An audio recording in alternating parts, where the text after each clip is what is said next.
What's up, guys? Jags here, back with another Madden 16 Ultimate Team video. Today, as you can see, Jason Taylor and Steve Hutchinson are in the game.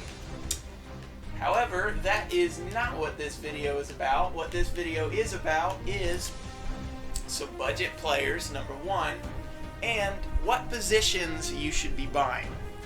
So, in this year's game, obviously, as some of my previous videos have explained, aggressive catch is a little bit overpowered. And by a little bit, I mean a lot bit. And that means that wide receivers above 6 feet tall are basically the most important thing in the game, along with corners that are over 6 feet tall. So, some guys that I've used, one of my absolute favorites that you can get right now, I mean, it doesn't even matter if you're an elite or what it is. You just need to be over 6 foot, and you basically need good jumping and good catching. A guy like a Michael Floyd, real cheap, 89 catching traffic, 6'3", 88 jumping. Somebody like that will really get the job done for you. Another guy that you could use a Jordan Matthews, because he's 6'3" and he's got good catch and traffic. In fact, that's actually really good. I didn't even notice him.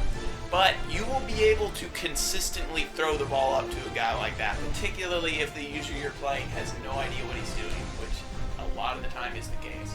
And particularly against CPUs, when you're on anything below All-Pro, that works really, really well. But then for the cornerback, and I've found that most cornerbacks need to be a little bit better than the receiver, so you might want to search like a little bit higher overall range. Like I would search 80 through 84 for that. And then some of the guys here that would be the absolute best for you to get is a guy like a Byron Maxwell. Let's see, Jason McCourty's a good one. Stephon Gilmore, Prince of Mukamara. Those are the kind of guys that you want to get. And I want to say, don't get guys like a Tim Jennings and expect him to play your number one receiver, because he is going to get third-degree burn marks on his face. Like, he is going to get absolutely smoked. I mean, it's going to be terrible. So yeah, basically, you want to make sure that every one of your corners is above 6 feet if you can help it. So you can look at that, or you could look at a guy like Patrick Peterson is a really, really good player for that. Not only is he really fast, but he's also tall. Aqib Talib is 6'1". Desmond Trufant is reasonably tall. You also really want to look at their jumping stats. Right about here, say C91 jumping. Talib has 94. But anyway, those are some of the most important things, and I would not bother with a guy like Chris Harris. Even though he's reasonably cheap and he might have good coverage stats, he's kind of short, and that is pretty much the most important stat, arguably, this year. So, in my opinion, those are the two most important positions.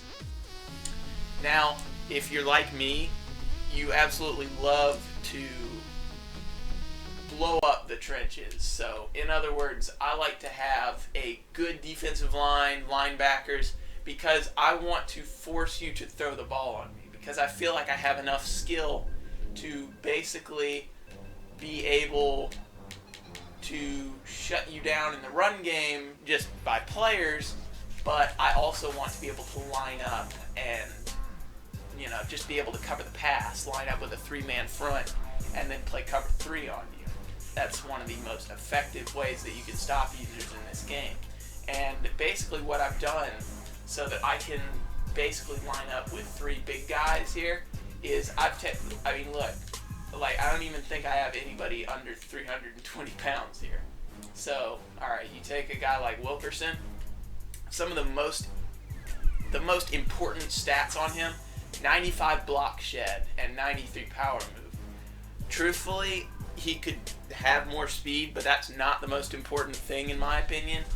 What you want to be able to do, obviously, block shed is basically his ability to set the edge. So if somebody calls a sweep play or a counter play, I want him to be able to get off that block super fast and be able to set the edge and force him back up inside, because the last thing that you want is a Dree Archer running around the edge and scoring on you.